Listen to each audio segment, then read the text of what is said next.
Good morning, everyone. Welcome to Satsang. Let's make some silence first.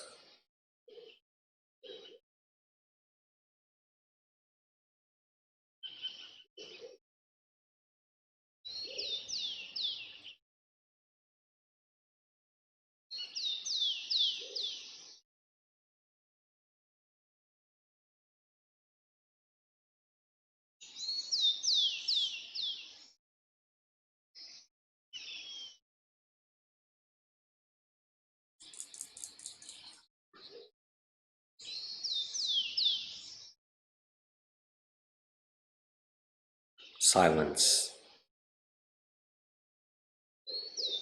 is what matters the most. Sitting at the source of the I,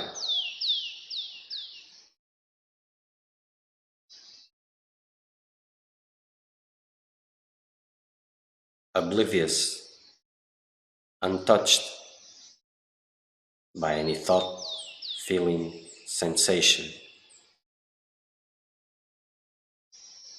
detached from investments.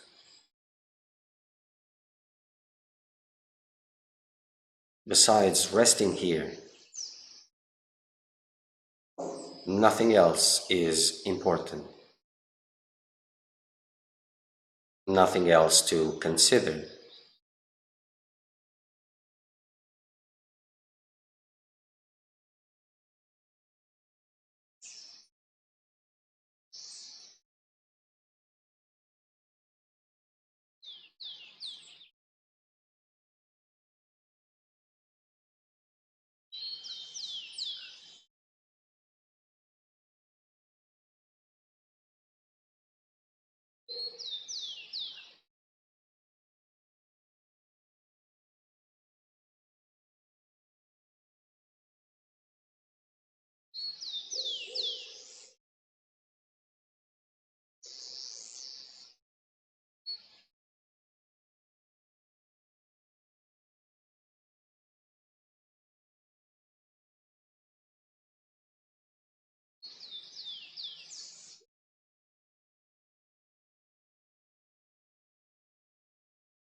just reminding you that there's a number that appears on the chat and on Facebook on the comments, not Facebook, Instagram on the comments. So if you want to ask some questions, you can send to that number, which is WhatsApp number. It comes directly to me, becomes more fluid and private.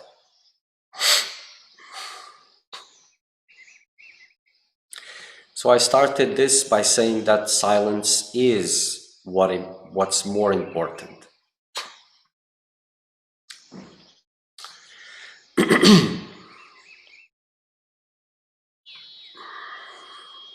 And to attain that silence, it is difficult. Not impossible, difficult. Difficult because the path towards it, it's anti-natural. It feels anti-natural. Usually those who say that I do what I want, they are just slaves of their own minds. What does this mean and what's the importance of this? You see, mind is like a bag, a big bag, full of random stuff. And some of those things that are there, they become precious to the one who holds the bag, who confuses himself with the bag. So silence is the absence of those stuff inside the bag. And as it remains empty, bag dissolves. There's no purpose in it. It dissolves. But this is the difficult part, because the mind wants more stuff. And it can let go of some stuff for the promises of other, better stuff. But that's nothing.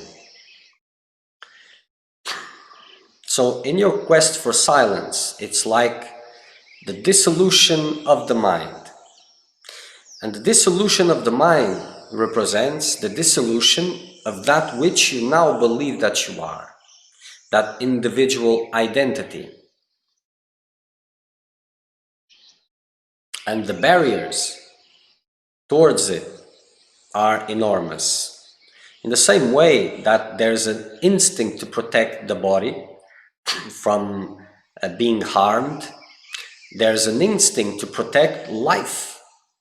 Not just the life of the body, that's limited, but individual identity.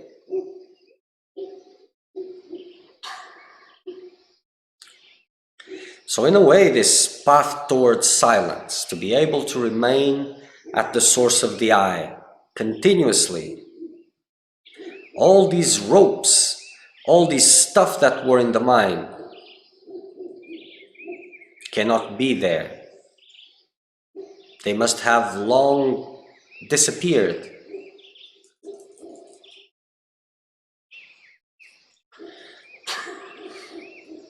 So when you get this calling for the quest of freedom, there will be, in the beginning, maybe there's this vision of the path, of the magic, and so many things to gain from it, and all of like this. And the mind gets eager to start something. But eventually, as it proceeds, it will start to realize that it is the obstacle. So if you're into the quest for freedom, following these ideas of what is, of what should be, and all of that, eventually you will fall down. And this principle is very, very, very, very deep-rooted.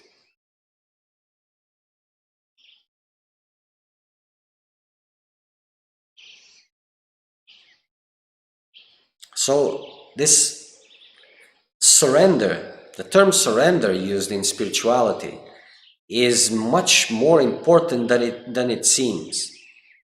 And those who practice it and those who don't, they share more or less something in common. It is very difficult for someone to have this silence, and it is very difficult, this surrender, because there's misinterpretation. And this misinterpretation is according to the tendencies, to the stuff which is in the bag. And if there is the promise of something else to be inside that bag, something better, then it can take a few things. But if there isn't, that's when things become difficult.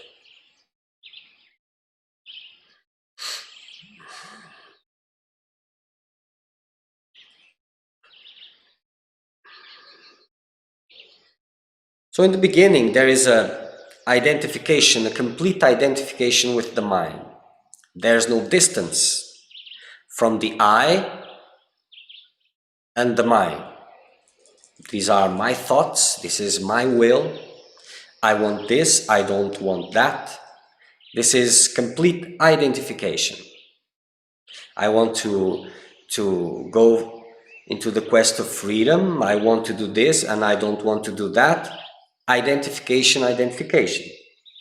And in the beginning, spiritual science, meditation science, for example, says, pick up a meditation technique that your mind is able to practice, that likes it even, and start with that to build the habit, because eventually things will change.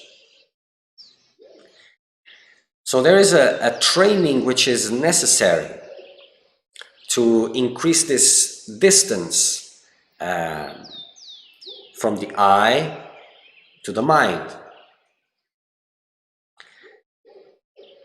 And this is where these concepts of attraction versus aversion, all these things, equanimity and all of that, this is where it comes into play. But it is important to know what this really represents. If the quest for freedom is there, it can express itself mentally, but it is beyond the mental aspect. It's more from here. This sometimes agrees and other times disagrees, but it is from here. And when this quest is here, then we have something that can grow. And that means all attention, all guidance in that aspect has to be directed here. This has to be trained to empty itself from desires, from opinions, from judgments, from everything. Silence, cultivation of silence.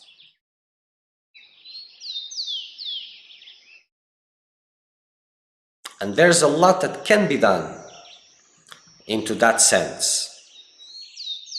Training the mind to do what it doesn't like to do.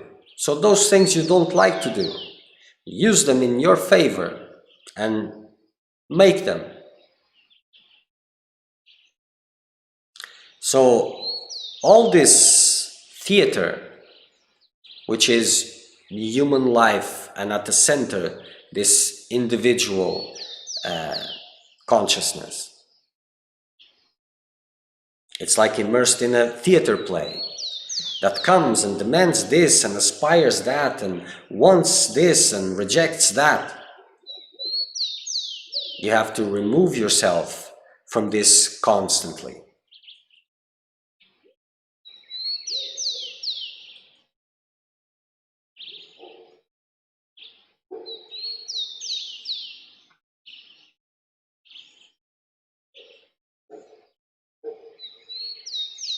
And as you learn to do what you don't like to do,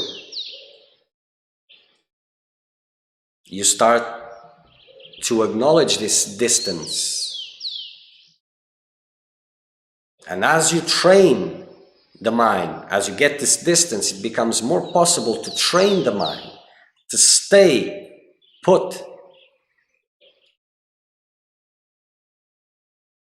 Your attention will move more and more here to the source of the calling, to the source of the I, and you will start to wait more and more for the direction from here. Before, you were reasoning to see what would you do, what won't you do, and all of these things. Then you'll train the mind to listen.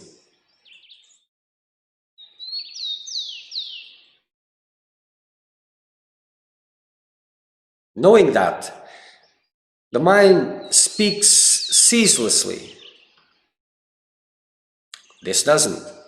It speaks once or twice most. So it is up to you to pay very close attention to it. So instead of seeking answers, reasoning for answers, you will train that mind to remain silent. It's like protecting that space that was full of noise, making it silent, undisturbed. It's like you're trying to listen something which is very subtle, that you need to pay a lot of attention, so that when it appears, you catch it.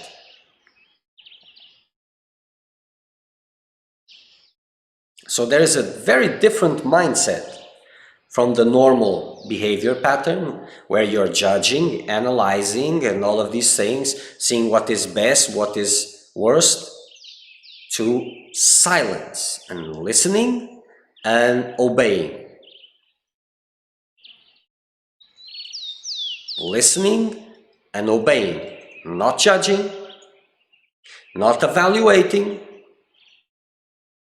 Because if you let this to become the natural process, which for the majority it is, you're contaminating and disrespecting whatever guidance that is there.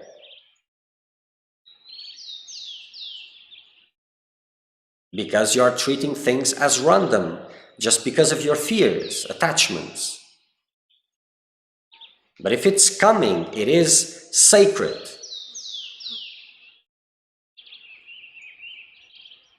And it is with that reverence and attitude that you receive it. But to be able to receive that, this distance from I to the mind, this silence, and silence is not just the absence of noise, is the complete, definitive detachment from worldly investments, from mental investments.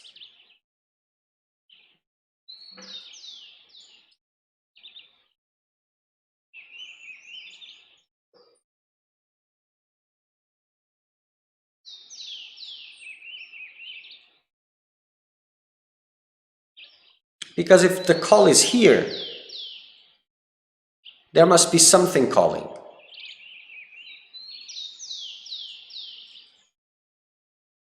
At the end of the day, it may give you a false sense of safety, but this knows nothing. And if it is for the satisfaction of the old fantasies with a makeup, well, that will lead to frustration only. Life, and as you intensify your spiritual practices, brings you these tests that allow you to cut the ropes. And sometimes, or a lot of times, when you are in the middle of those tests. You want to understand, why is this being asked? Why it has to be so difficult and all of that. And you want to understand it, you want to make, for it to make sense. But the only sense is to cut the rope, nothing else. But this inner conversation is about I'll say this in English, waiting. Sorry. To put it on a scale, to see if it pays, if going through that difficulty, cutting that rope, and if the attachment is there, of course, pain will be involved. But if I can replace that pain with a future gain, higher future gain, then I can move on. But I just move on only in the form, not in the essence. Because I didn't cut the rope, I replaced it.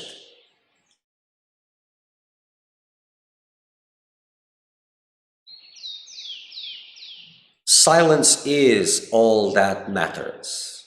No ropes pulling, diverting my attention from the I source.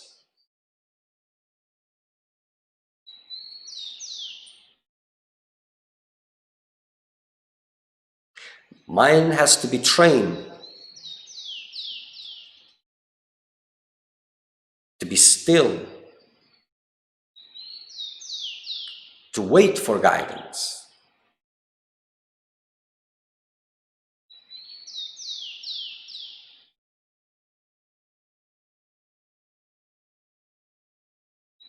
No decisions can come from here. Here only listens and puts it into practice. It has its own functionings, and they are okay, no problem, but they have to serve the highest purpose only. Serve, not direct,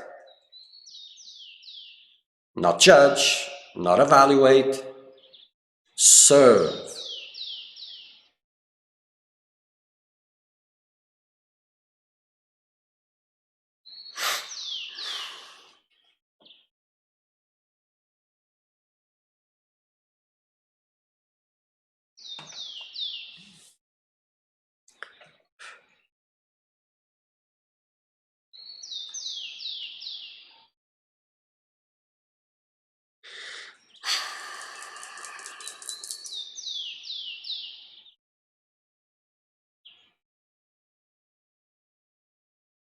As you are following these dictates of the mind, agreeing and defending and all of this, you may say, I'm doing what I want, I'm doing what I think it's best. But you're just being a slave of the mind, a puppet. There's no distance. And that can lead only to more of the same.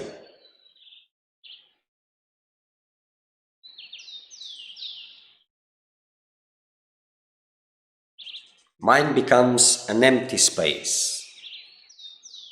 A space that is open,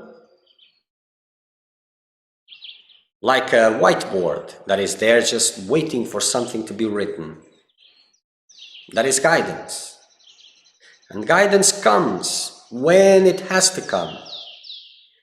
So there's not even the waiting, just keeping it. Attention is there, the source of the I, and just keeping that space clean.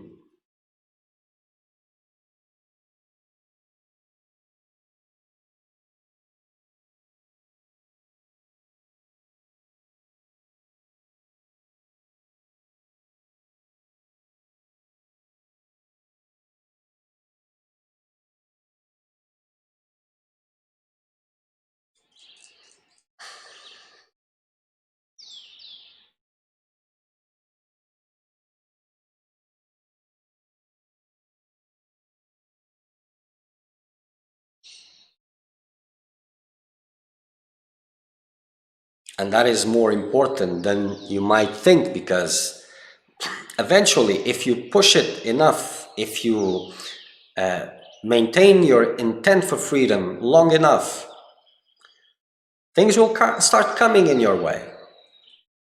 But if you haven't trained the mind, if you continue with the same attitudes, the same behavioral patterns, the same goals with just a new makeup, eventually you will disrespect your process of freedom, the sacredness of it.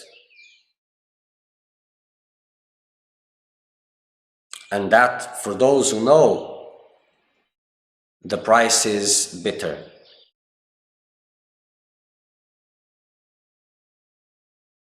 For those who have never seen life coming from within, oh, it's just about the sensations, emotions, thoughts, and all of that. But for those who have seen life coming from within, sprouting intensely, or for those who have received guidance and then it disappears, it is bitter because, well, only those know the importance of it.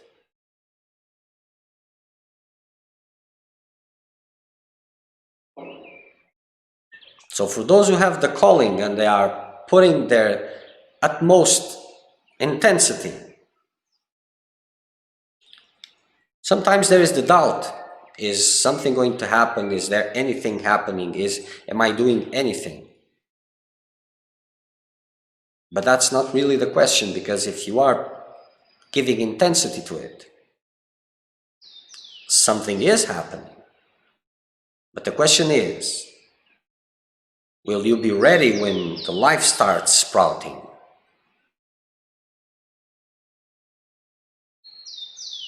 So the beginning is very important.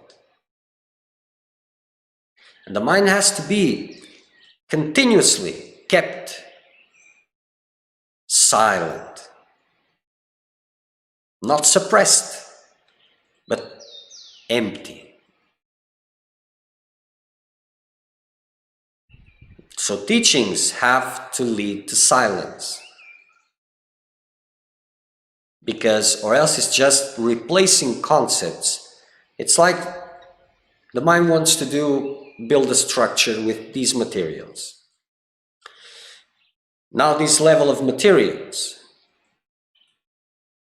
are useless. It understands that it is useless, so it will change the materials, but it preserves the structure.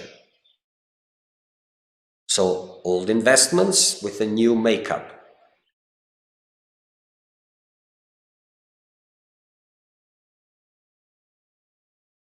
And when you're trying to establish silence, you will see how this mental structure works. It changes its face, it changes its voice, it does a lot of things. It disturbs, or it tries to help. It takes the shape that it is better, so that this association continues, I and mind. Because the more you keep it silent and empty, the more you observe it. The more you observe it, the more the distance increases.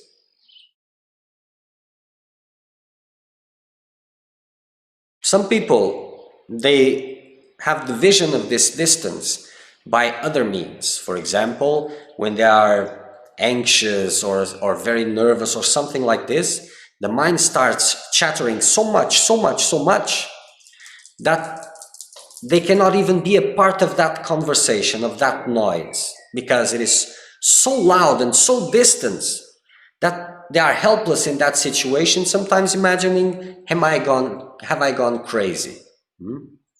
But they are just seeing a phenomenon which is quite clarifying in its nature. I and the mind are separate. They are not the same.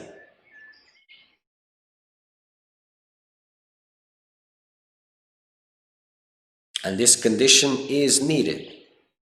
If the body can be a tool, yes. Emotions, feelings can be a tool, yes, a perception. So does the mind. Tool. Have you ever seen a hammer, a planning, a house construction? It is just there standing.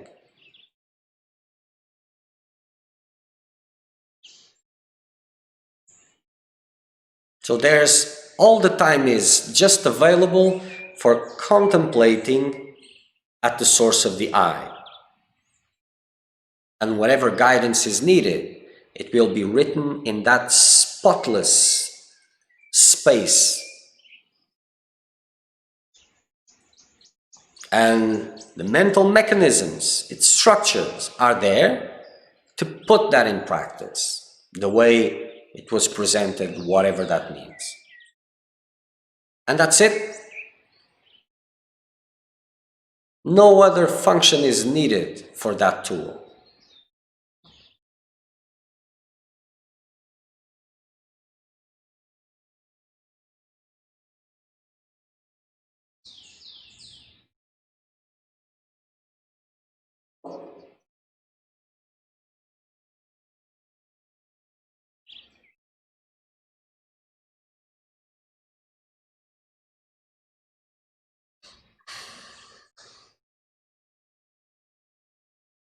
And very superficially, when you look, just when you glance it, sometimes, depending on the level of work you have done, things may seem very in its place. You have to look very much more deeper, and understanding that you have levels and levels of defenses against that process of emptying.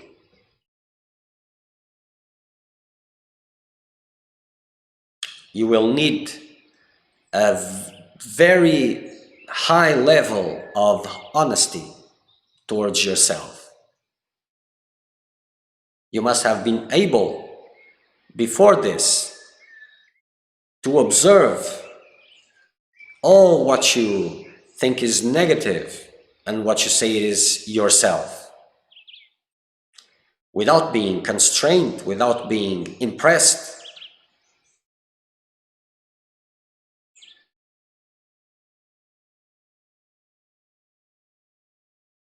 Seeing is very difficult because there's a difference between that which you need things to be and that what really is. And to look at things how they really are, it is very difficult at very deeper levels, because sometimes seeing it can represent the crumbling of that world. So there are a lot of security devices so that you see things in a specific way, apart from what it is, depending on what you need to see, what you need to justify, depending on a lot of things.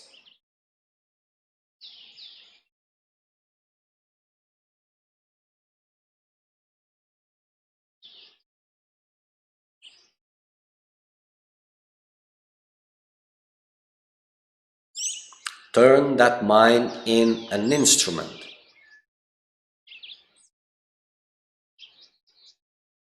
Train it to do those things it doesn't like.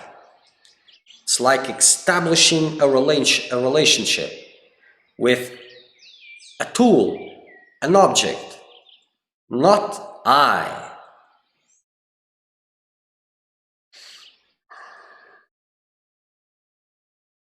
Observe it, how it behaves, how it wants to get out from that. Don't associate with I like and I dislike and all of this. Deconstruct this.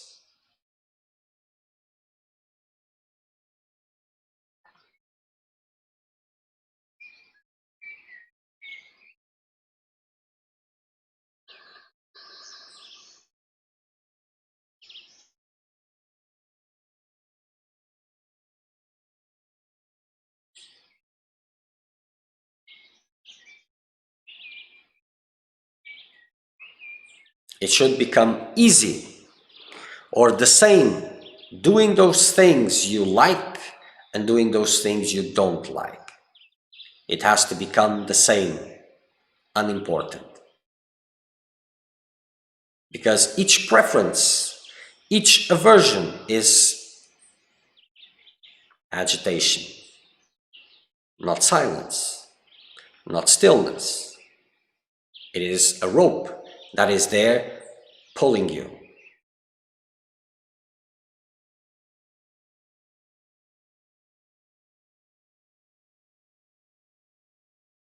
Doing what I like, not doing what I don't like, thinking this is better or that is worst, the need to be right, the need to be appreciated, all these things are not silence.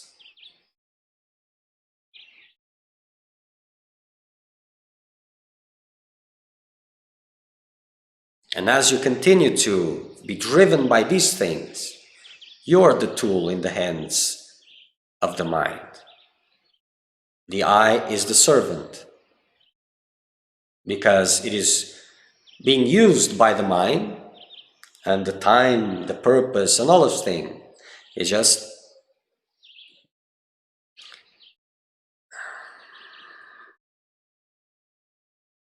those aspirations that you don't even know where they came from. Even this aspiration for liberation is twisted, interpreted to serve these mental aspirations.